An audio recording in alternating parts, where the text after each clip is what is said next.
Magandang gabi po sa ating lahat. Ayan, kumusta na po kayo?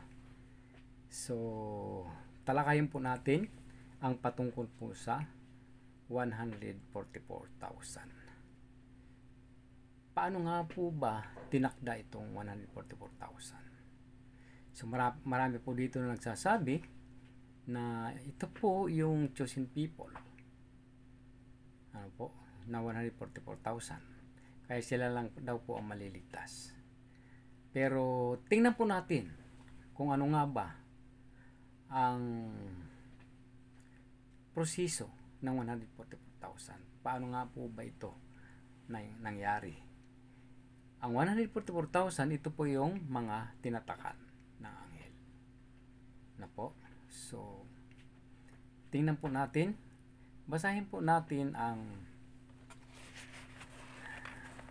Revelation chapter 5 verse 1 to 6.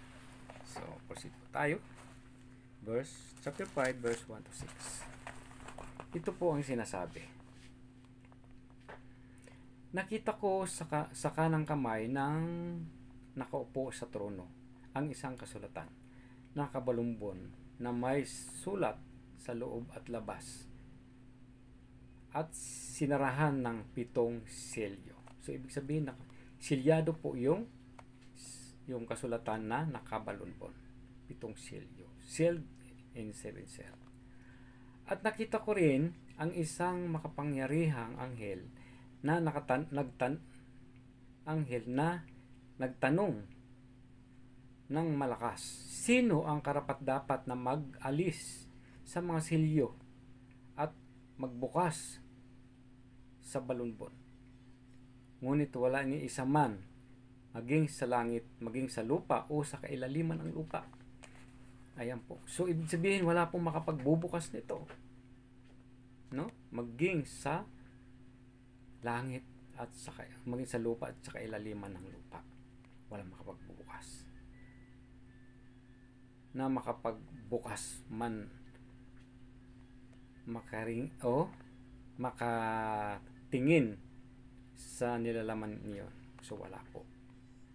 Kaya po, si John po, nung nakita niya po ito, sapagkat ito po ay pangitain po ni John, nung siya po ay nasa Patmos, pinatapon po siya doon. Bilanggo po siya at doon po pinatapon. So, ang Patmos po, makikita po natin na kapag tinapon ka doon, wala po, di ka na mabubuhay. So, doon po siya dinala at doon po dinala po siya ng Panginoon sa heaven. At doon po ito pinakita sa kanya yung structure ng trono o kaharian ng Diyos. Pinakita sa kanya. So, ibig sabihin ng mga mangyayari na yon, na ang trono ng Diyos ay ibababa sa lupa. Sapagkat that is the copy shadow. So, yun pinakita po sa kanya. Kaya po nung makita po niya yung aklat na nakasilyo, umiyak po siya. Sapagkat yung aklat po ay mahalaga. Sapagkat kung hindi yan mabubuksan, wala po maliligtas sa ating panahon. Bakit po? Walang makakunawa kung ano po yung pangako ng Diyos o katuparan o yung nilalaman noon. So, kaya po mahalaga yon? Yes, napakahalaga po. So, nanangis po si John. Subalit, ang sabi po sa isang nakaupo sa trono na matanda, huwag kang manangis dyan, o Juan. Sapagkat mayroong nagtagumpay. Sabi niya po, huwag kang manangis. Tingnan mo, ang leon mula sa lipi ni Juda, ang anak ni David, ay nagtagumpay. So, paano po siya nag-overcome? Nag-overcome dahil sa kasalanan. No? Nagbuwis ng dugo. So, ibig sabihin, simple po ang pananampalataya, hindi. Maging ang Panginoong Hesus ay nag-overcome laban sa kasalanan. So, tingnan po natin, ano po ba o paano po bang process ng natatakan. So, kung tingnan po natin, una, nung nabuksan po ang mga salitang ito, sapagkat ang proseso po ay binigay ni Jesus sa anghel at binigay naman po ng anghel kay John. Ayan po. So, kung wala na si John, so meron pong lilitaw na John sa ating panahon. That is the reality. Sapagkat ang lahat ng bagay magaganap kapag meron pong realidad. So, sa madaling salita, ito po ay nabuksan. So, ang process po ng matatatakan ay maunawaan niya yung mga salita. Aaralin niya, no? Pagsisikapan niya. Once na nalaman niya to, na-memorize niya po ito, masicertify niya po. Pangalawa po, yun na po yung recreation na tinatawag. Diyan na po siya tatatakan.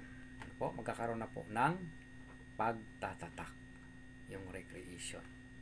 Kaya mababasa po natin sa Revelation 7. Tingnan po natin sa Revelation 7 verse 1 to 5 naman. Ayan po, ito po sinasabi. Pagkatapos nito, may nakita akong 4 na anghel na nakatayo sa 4 na sulok ng daigdig. Pinipigil nila ang 4 na hangin upang huwag umihip sa lupa, sa dagat, o sa alinmang punong kahoy. Ayan po. So, pinipigil po. Siya po yung mamumuksa. So, ang tinutukoy po na dagat, dito sa word, ano po yung punong kahoy? Yun po yung mga tao. Mga patungkol sa mga tao. So, pinigil po yun habang hindi tinatatakan. Patuloy po ito sa verse 2. At nakita kong umakyat sa gawing silangan ang isa sa mga anghel, taglay ang pantatak ng Diyos na buhay. Sumigaw siya o sa 4 na anghel na binigyan ng kapangyarihan ng mamiminsala sa lupa at sa dagat. Huwag muna ninyong pinsalain ang lupa, ang dagat, o ang mga punong kahoy hanggat hindi na isasagawa ang pagtatak. So, yung nagtatak po yun ay mga angel. So, ibig sabihin, responsible po ng angel na tatakan po yung mga nakaunawa ng salita. So, yan po ang trabaho nila. So, madali po ba ang pananampalataya? Hindi po. Kailangan tiyagain, mag-sacrifice, i-memorize yung kasulatan. So, sino po yung tinutukoy na saan po na box na nakabalunbon yung kasulatan? Walang iba po yung Revelation. Ayan po ang dapat ma-memorize at masilyo, matatakan. Pwede po ba mapabilang ang mananampalataya sa ating panahon? Pwede po kung matatatakan sila, masisilyuhan ng spirit and truth, yung katotohanan, yung mga salita niya. Ayan po. So, yun po yung process. Pangatlo, ito po yung overcomer. Sino naman po yung overcomer? Yung overcomer, sila din po yung tinatawag na multitude in white. Ito po yung humarap sa trono na napakaraming tao na nakaputi. Ayan po. Nag-overcome po sila? Yes. Magamat hindi po nila memorize yung kasulatan o yung salita ng Diyos, pero naunawaan po nila at binago po nila ang kanilang sarili. Ibig sabihin, nilinis sila ang kanilang kasuotan sa pamamagitan ng salita. Ibig sabihin, nabago sila sa pamamagitan ng salita. So, na-create din po sila? Yes, na-create din po sila. Naghirap din po sila? Yes. Nag-overcomer po sila. So, yun po yun. Sila po yung multitude in white na tinutukoy. Kaya po in Revelation 7 verse 3 to 19, Revelation 7 verse 19 ay ito po yung sinasabi. Ay 14. Sorry po, 14. Ito po ang sinasabi. Ginoo, kayo po ang nakakaalam ang sagot ko. Ayan po.